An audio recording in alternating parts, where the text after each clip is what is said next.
하나님의 말씀은 신약성경 갈라디아 6장 제가 11절부터 14절까지 읽겠습니다. 제가 읽습니다. 내 손으로 너희에게 이렇게 큰 글자로 쓴 것을 보라. 무릇 육체의 모양을 내려하는 자들이 억지로 너희에게 할례를 받게 함은 그들이 그리스도의 십자가로 말미암아 박해를 면하려 한 분이라. 할례를 받은 그들이라도 스스로 율법을 지키지 아니하고 너희에게 할례를 받게 하려 하는 것은 그들이 너희의 육체로 자랑하려 함이라. 그러나 내게는 우리 주 예수 그리스도의 십자가 외에 결코 자랑할 것이 없으니 그리스도로 말미암아 세상이 나를 대하여 십자가에 못 박히고 내가 또한 세상을 대하여 그러하니라. 아멘. 우리나라의 유명한 명장 중에 한 사람인 을지문덕이라고 있죠. 그 을지문덕이 한 번은 어렸을 때 소년이었을 때라고 그래요. 아버지가 산 넘어 심부름을 시켰어요. 근데 산이 높고 멀어서 이게 아침에 일찍이 떠나도 가서 일을 보고 돌아오면 이제 어두운 밤이 되는 거예요. 그래서 이제 아버지의 말씀을 듣고 을지문덕이 집을 떠나서 이제 볼일을 보기 위해서 빠르게 이제 일이 있는 곳을 향해서 달려가는데 아무리 빨라서도 돌아올 때가 되니까 해가 기울기 시작을 했고 그 다음에 마을을 이제 꽤 남겨둔 곳에서 해는 완전히 져서 어두워졌습니다. 거기는 이제 호랑이가 가끔 이렇게 출몰을 하는 지역이었는데 을지문덕이 호랑이를 만났습니다. 그런데 이 을지문덕이 호랑이한테 상해를 입지 않고 무사히 집으로 돌아왔습니다. 그리고 이제 아버지한테 자기가 가서 아버지 심부름 한 것을 다 아뢰고 갔다 온 결과를 이야기를 합니다. 아버지가 넌지시 묻습니다. 야, 무섭지 않았니? 아니요, 무섭지 않았습니다. 거기 호랑이가 나온다고 그러는데 야, 너 혹시 호랑이 만나지 않았냐? 그러면서 농담을 했는데 이 을지문덕이 예, 제가 호랑이를 마주했습니다. 호랑이를 제가 마주 봤습니다. 아버지가 깜짝 놀라서 아니 근데 네가 어떻게 해를 입지 않고 이렇게 올 수 있었느냐? 호랑이가 가만히 있대? 예, 호랑이가 저한테 달려들지 않았고 저는 가만히 서서 호랑이를 쳐다봤는데 호랑이가 저에게 달려들지 않고 한참을 있다가 그냥 갔습니다. 어떻게 그럴 수가 있지? 아버지가 묻습니다. 을지문덕이 이렇게 대답을 했다고 합니다. 사람이 두려움이 없이 자기에게 당한 일을 마주하면 그 마주한 일을 상대할 수 있는 힘이 생기게 되어져 있습니다. 어린 을지문덕이 놀라운 말을 했다고 합니다. 아무리 힘든 일이 있어도 사람은 그 힘든 일을 마주하고 그 힘든 일을 극복하거나 타개할 수 있는 힘이 생기게 되어져 있습니다. 여러분, 이해가 되나요? 하나님을 모르고 이 세상의 원리를 따라 살아가는 일반 사람도 세상에서 자기 앞에 당한 일을 감당할 수 있는 힘이 그때그때 생긴다고 믿는데 우리 그리스도인들이 세상을 살면서 참 많은 괴로운 일을 당하잖아요. 우리가 신앙생활을 잘하고 신앙이 좋다고 해도 괴로운 일은 있고 힘든 일은 있고 억울한 일은 있고 손해보는 일은 있고 그 다음에 마음 아픈 일도 일어납니다. 대체적으로 사람들이 좌절하고 낭망을 하는 이유는 신앙이 좋으면 상대적으로 어려운 일이나 괴로운 일이나 힘든 일이나 억울한 일이나 손해보는 일이 멀어진다고 생각을 해요.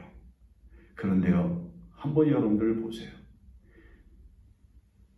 이 손바닥을 크게 그리면, 여러분, 이 손바닥을 크게 그리면 손등도 자연히 크게 그릴 수밖에 없는 겁니다. 이 세상의 원리가 그래요. 우리에게 아무리 좋은 일이나 힘든 일이나 괴로운 일이 있어도 신앙생활 자체와 무관한 경우가 상당히 많다고 느껴질 때가 있습니다. 내가 그렇게 교회 가서 열심히 봉사하고 헌신을 하고 주님의 뜻대로 살려고 노력을 하고 믿음으로 살려고 노력을 하고 세상을 부정하고 세상이 주는 것들을 마다하고 살면서 열심으로 십자가를 붙들고 살아가는데 비례하여 괴로운 일, 속상한 일, 억울한 일, 그리고 화가 나는 일, 손해보는 일 일어난단 말이에요. 그러면 이런 것들을 감당할 수 있는 힘이 어디에서 일어납니까? 어디에서 나와야 됩니까? 세상 사람은 정신 일도하면, 정신 통일이 되어져 있으면 얼마든지 감당할 수 있다고 이렇게 생각을 해서 사람들은요, 나는 할 수 있다, 이런 표현도 만들어내고 쓰기도 해요. 그러나 예수 믿는 사람은 내가 감당할 수 있는 힘이 나에게서 일어나는 것이 아니라 위로부터 온다고 믿어요. 싸울 수 있는 일, 극복할 수 있는 일, 감당할 수 있는 일, 나에게서 나오는 것이 아니라 어디에선가부터 오는데 그 어디에선가가 하나님의 은혜, 하나님의 능력, 하나님의 사랑 안에서 내려오는 성령의 감동이라고 하는 것을 알게 됩니다. 그래서 우리가 이 세상을 살면서 우리가 믿음으로 살아가는 가운데 우리에게 주어진 일생의 모든 문제들과 부딪히면서 살아가면서 자꾸 자기를 부정하고 위로부터 오는 힘을 의지하게 되고 위로부터 내리는 능력을 더 갈망하면서 살아갈 수 있게 됩니다. 그런데 저 위로부터 오는 주님의 도우심과 주님의 은혜와 주님의 능력이 대부분 눈에 보이는 게 아니거든요. 근데 눈에 보이는 아주 뚜렷한 표적 하나가 있습니다. 그게 뭐냐면 십자가입니다. 자, 여러분들 이 세상을 살면서 자랑거리가 뭐가 있습니까? 여러분들 뭐가 제일 자랑스럽습니까? 다른 사람 앞에 자랑스럽게 보여줄 수 있는 게 뭡니까? 여러분들이 가지고 있는 것 가운데, 여러분들에게 있는 흔적 가운데 다른 사람 앞에 보여주고 싶고, 다른 사람 앞에 드러내고 싶고, 다른 사람 앞에 표시하고 싶은 것이 있다고 하면 그게 뭘까요? 어떤 사람들은 각종 액세서리를, 각종 화장을 해서 표식을, 가끔 이제 지하철 같은데 이제 이용을 해서 왔다 갔다 하다 보면 말이에요. 아니, 그 많은 사람들이 쳐다보고 있는데 그 의자에 앉아가지고 화장을 하고 있는 사람들이 간단하게 이렇게 고치려고 하는 게 아니라 아예 그냥 처음 탄 데서부터 내릴 때까지 계속 두드리고 바르고 여기 칠하고, 어떻게 저렇게 살 수가 있을까? 저런 건 다 집에서 하고 나와야 되는 거 아닌가? 그렇게 생각이 드는데 하여튼 그렇게 아름답게 꾸며요. 왜요? 다른 사람 앞에 아름답게 보이려고. 여러분, 화장한다고 자기가 자기 얼굴 보입니까? 거울 안 보면 모르잖아요. 하는 이유는 다른 사람 앞에 자기 아름다움을 나타내고 보여주려고 하는 거잖아요. 어떤 사람은 목에 주렁주렁 체인을 달고 그런 거 다니기도 하고요. 요즘은 또 그냥 다른 사람 앞에 자기의 그 멋을 보이기 위해서 타투를 해가지고 온 몸에 분신을 해가지고 이러고 다니는 거 보면은 사람들의 자랑거리라고 하는 거에 어떤 의미를 가지고 있는가를 알 수가 있어요. 몸에 안고 다니는 거, 가지고 다니는 거, 걸치고 다니는 거, 입고 다니는 거, 모든 것들이 사실은요, 자랑거리거든요. 그러나 여러분, 그런 자랑거리가 다른 사람에게 무슨 영향을 주고, 다른 사람에게 어떤 즐거움을 주고, 다른 사람에게 어떤 소망을 갖게 하고, 다른 사람으로 하여금 어떤 가치를 느끼게 하는 것일 수 있단 말입니까? 가끔 이제 그 TV 프로그램을 진행하면서 요즘은 미인, 미남 이 소리를 참 많이 해요. 제가 속으로 그래요. 아니, 얼굴 이쁘고 잘생긴 게 제가 만들었나? 하나님이 창조하신 대로 이 세상에 태어났는데 하나님이 보시기에는 다 똑같이 아름다운 건데 세상 사람들이 미의 기준을 가지고 미남, 미녀를 얘기하고 그러는 거지. 여러분, 하나님이 보실 때에는 다 이쁘단 말이에요. 하나님이 보실 때는 다 아름답단 말이에요. 그게 뭐 이렇게 자랑거리가 돼요? 세상 사람들의 기준에서 이뻐 보이는 거, 아름다워 보이는 거, 멋있어 보이는 게 여러분 그게 무슨 큰 의미가 있습니까? 사실은 인생은 이런 육체적인 것에 자랑거리가 될 수 없다고 하는 사실을 우리는 사실 좀 냉정한 마음을 가지고 생각을 해보면 금방 알 수 있는 거예요. 그거 별거 아니야. 함석헌이라고 하는 옛날에 함석헌 씨라고 하는 분이 있었거든요. 근데 그분이 이런 얘기를 했어요. 이 세상에서 일어나고 있는 일이나 이 세상에서 하고 있는 사람들의 행동과 생각을 들여다보면 공연한 짓이다. 공연한 짓이라는 말을 썼어요. 깊이 생각해보면 아무것도 아닌 거예요. 화를 낼 것도, 분노할 것도, 남을 속일 것도 아무것도 아니라는 거예요. 공연한 짓이다. 욕심을 내려놓고 그 다음에 자기 의미를 내려놓으면요. 사실은 아무것도 아닌 거예요. 다 지금 공연한 짓들을 하는 거예요. 함석헌 씨는 그렇게 생각을 했습니다. 여러분들 가만히 생각해 보세요. 시간이 지나고 나면 아이고 내가 그거 괜히 그랬네. 아이고 내가 계속 그 사람 괜히 만났네. 내가 그런 일 때문에 그렇게 내가 마음을 졸이고 내가 그렇게 끌탕을 치다. 아마 그런 생각들을 많이 하지 않겠어요? 여러분, 세상에 있는 모든 것들은 지나가 보면 허무한 것이고 허망한 것일 뿐만 아니라 공연한 짓이었구나. 이렇게 생각을 하게 되는 거예요. 자랑거리 그래서 나는 끝까지 죽을 때까지 그거 하고 사는 사람을 못 봤어요. 그렇게 아름답게 걸었던 것도 때가 되면 내려놓고요. 그렇게 아름답게 입었던 옷들도 구석에 처박아 놔가지고 있는지 없는지조차도 몰라요. 그렇게 아주 그냥 아름답고 그 다음에 그렇게 훌륭하게 만들어 놓은 신발도요. 그거 몰라요. 한 번은 제가 명동에 어떤 구두점에 들어가 봤는데 구두가 참 아주 가볍고 예뻐요. 그래서 가서 봤어. 300만 원. 아니, 저 구두를 신고 화장실에 갈 수가 있을까? 그런 생각이 들더라고요. 화장실에 들어가려면 차라리 신을 벗어들고 맨발로 들어갔다가 나와서 저걸 다시 신어야지. 저 온갖 더러운 발이 다 들어간 화장실에 저걸 어떻게 신고 들어가요? 제가 그 점원한테 물어봤어요. 이거 비 오는 날도 신을 수 있느냐 그랬더니 비 오는 날은 신으면 안 됩니다. 바닥이 가죽이래. 그래서 물이 먹으면 버린다는 거예요. 아니 근데 그걸 300만 원씩이나 주고 사서 신는다는 거예요. 자랑이 되겠죠. 300만 원짜리 신었다고.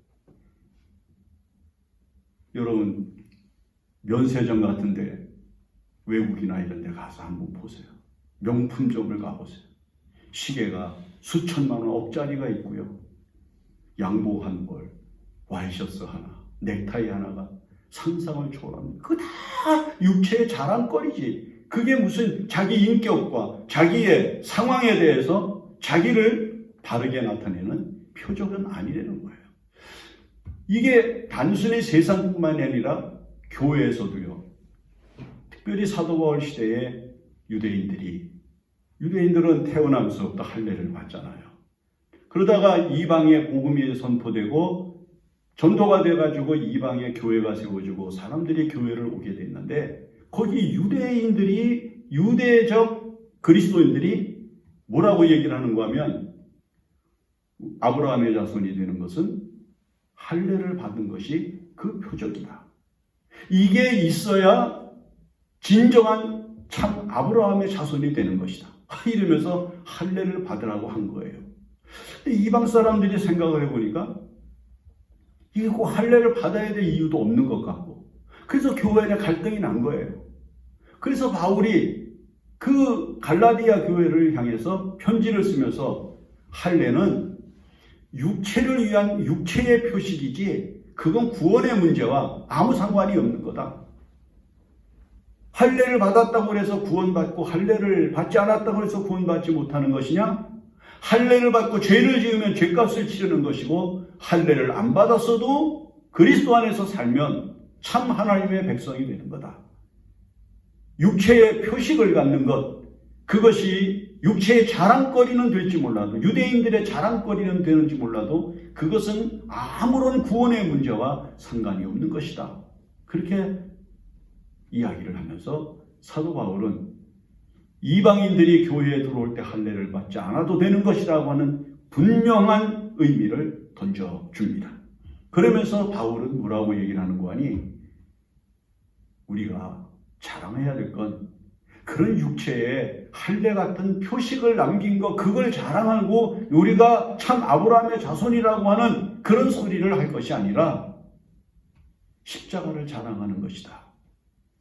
교회의 자랑, 그리스도인들의 자랑, 성도의 자랑, 믿음의 자랑은 십자가지 다른 게 없다. 그렇게 이야기를 한 것입니다. 여러분, 요즘 사람들이 이제 신체에 많은 부분들을 노출하기 때문에 목걸이 같은 것을 한 것을 보면요, 십자가 목걸이를 한 사람들이 참 많아요. 장사하는 사람도 뭐 청년도 어른들도 참 많이 있어요. 한 번은 제가 종로 5가에 있는 그 동대문 시장에 가서 바지를, 여행 때문에 바지를 하나 사려고 갔는데 아침 일찍 갔거든요. 거기 그 주인이 막 이렇게 이제 상품을 진열을 하고 있는 그때인데 가가지고 이제 제가 사려고 그러니까 이분이 엎드렸다가 뭘 사러 오셨냐고 그래서 바지를 하나 사려고 그런다고. 그랬더니 바지를 이제 첫 손님이라고 싸게 준다고 그러면서 이제 바지를 하나 제가 선택한 것을 값을 얼마라고 얘기를 해요. 근데 그분이 바지를 꺼내는데 이렇게 보니까 목걸이가 십자가가 걸렸어. 그래서 제가 아유, 교회 나가시나 보네. 저도 교회 나가는 사람인데 좀 싸게 잘해주세요. 그랬더니 저보고 뭐라는 줄 아세요? 신앙과 장사는 별개입니다. 아니, 십자가를 달고 신앙과 장사가 별개라는 거예요. 아니, 신앙과 장사가 동일해야지, 같아야죠. 요즘 우리가 사는 이 세상에서 그리스도인들의 현실을 보는 거예요. 신앙은 신앙이고 장사는 장사고 인간관계는 인간관계고 돈은 돈이고, 여러분 그렇게 살면 그리스도인들의 정체성이 어떻게 만들어지겠어요? 바울은 말합니다. 내게는 십자가 외에는 자랑할 것이 없다. 그러면 바울에게 있어서 이 십자가가 왜 자랑거리가 되는가?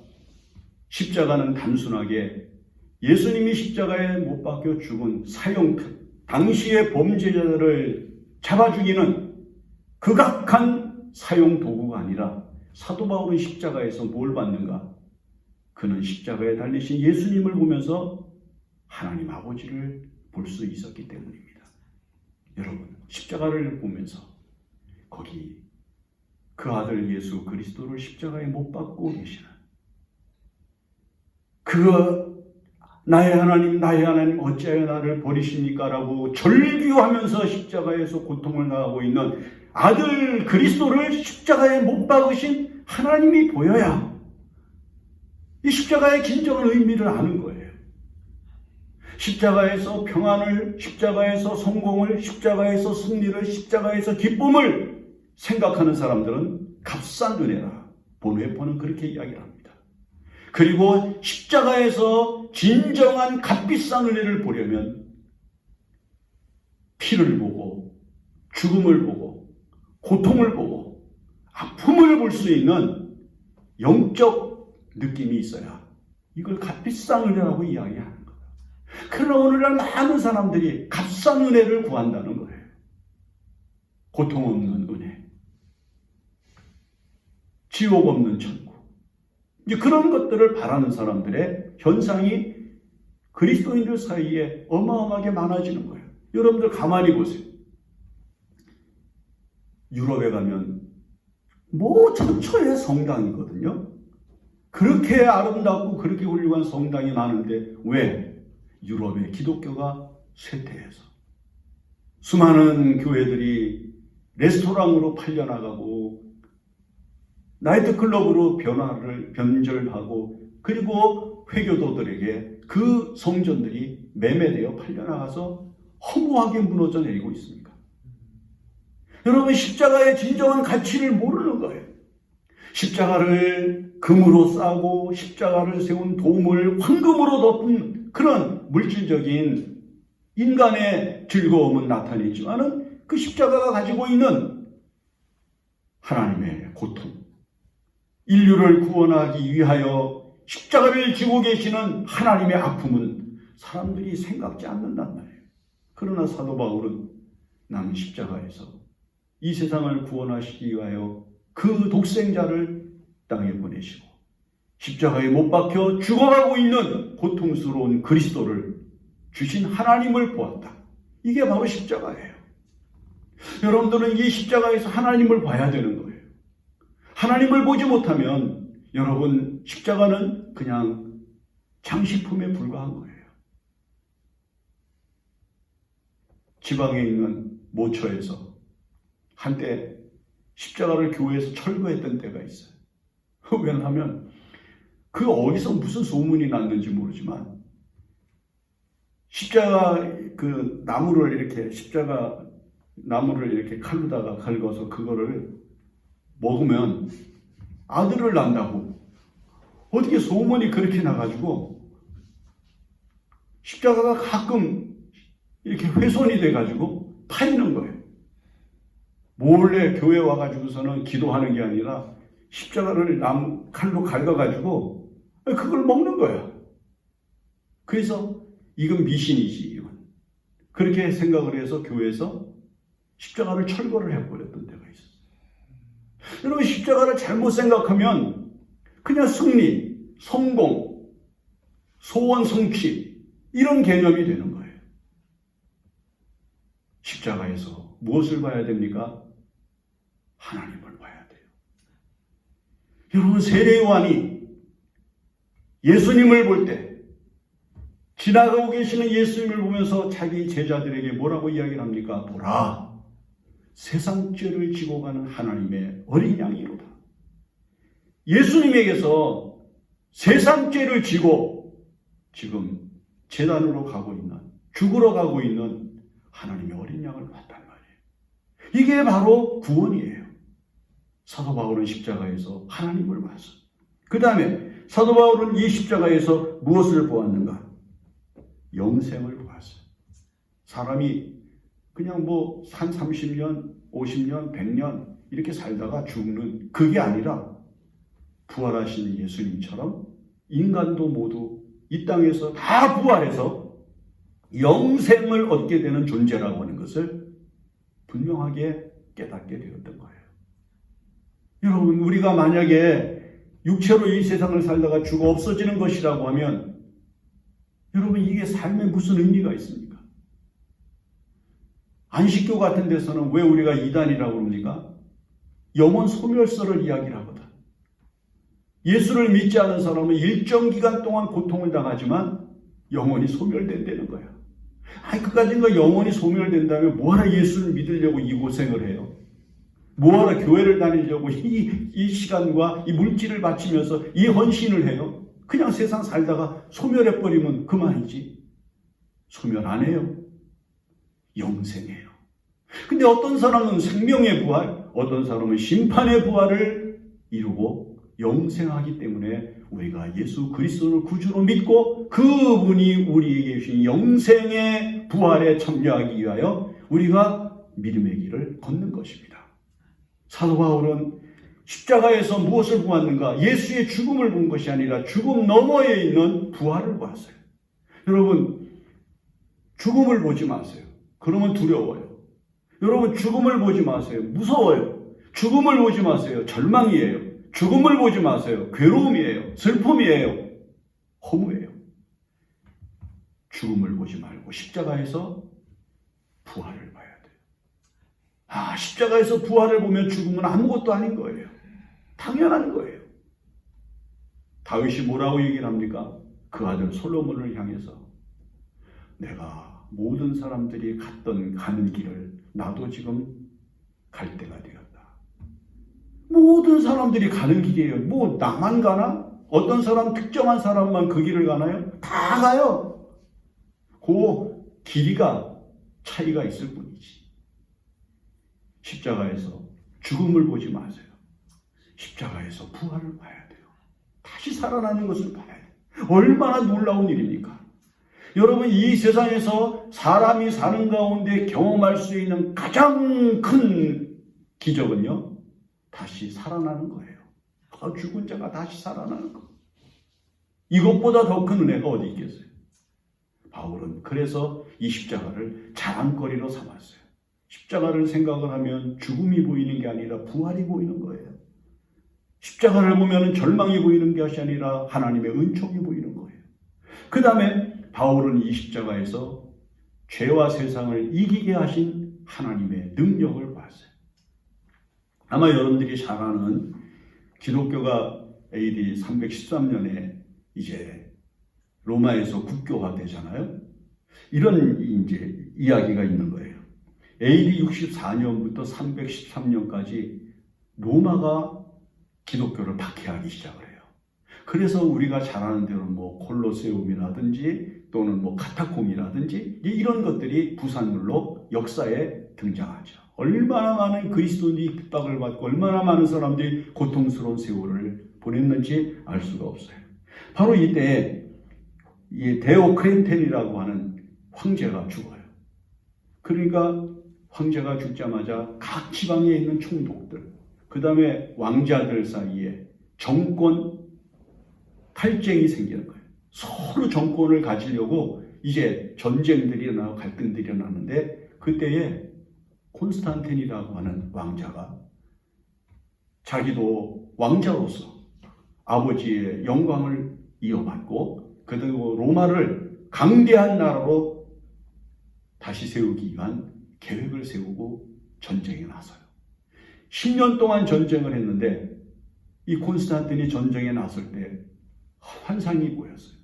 그 환상이 보였는데 예수 그리스도가 나타나셔서 십자가를 보여주시면서 너는 앞으로 이 십자가로 승리하리라 하는 라틴 말을 그 십자가 밑에 써놓은 거예요. 그래서 콘스탄틴이 십자가 깃발을 만들어가지고 10년간에 걸친 전쟁을 성공적으로 끝마치고 황제가 돼요. 그래서 나에게 이 승리를 주신 주님을 향해서 내가 무엇을 바쳐야 될까? 어떤 헌신을 하는 게 가장 복되고 아름다운 것인가 생각을 하다가 기독교를 국교화한 거예요. 기독교인들에게 자유를 주고 교회를 세우고 복음을 전하게 하고 즐거운 마음으로 예배하게 하고 그리고 모든 사람들에게 복음을 전하는 일을 자유롭게 하라. 칙령을 내렸죠. 그게 313년이에요. 여러분, 십자가로 승리하는 것, 십자가만이 죄를 이기게 하죠. 십자가만이 마귀를 이기게 하죠. 십자가만이 세상을 이기게 하죠. 십자가만이 자기를 이기게 하죠. 십자가만이 이 세상에 대하여 승리하는 거룩한 능력이 되게 하신 하나님의 뜻을 사도 바울은 알았기 때문에 나는 십자가 외에 자랑할 것이 없다. 우리가 자랑해야 될 것은 십자가뿐이다. 성도의 자랑거리는 십자가다. 육체의 흔적들, 육체의 표식들, 육체에 걸친 것들, 육체가 가지고 있는 것들 하나도 자랑할 것이 없다. 우리의 자랑거리는 십자가뿐이다 라고 선언을 한 것입니다. 여러분들이 십자가를 거룩한 즐거움으로 삼으시고 자랑거리로 삼아야 합니다. 기도합니다. 고마우신 하나님 은혜 감사합니다. 우리가 이 세상을 살 때 십자가를 장식품으로 여기고 육체의 자랑거리로 삼지 아니하고 세상을 이기고 죄를 이기고 자기를 이기는 승리의 십자가로 삼게 하여 주시고 하나님을 보고 영생과 부활을 보는 능력이 되게 하여 주시옵소서. 세상 사람들 앞에 십자가를 자랑하는 즐거움으로 우리의 복음 선포가 승리할 줄로 믿사오니 도와주시옵소서. 예수님의 이름으로 기도합니다. 아멘. 예, 이제 우리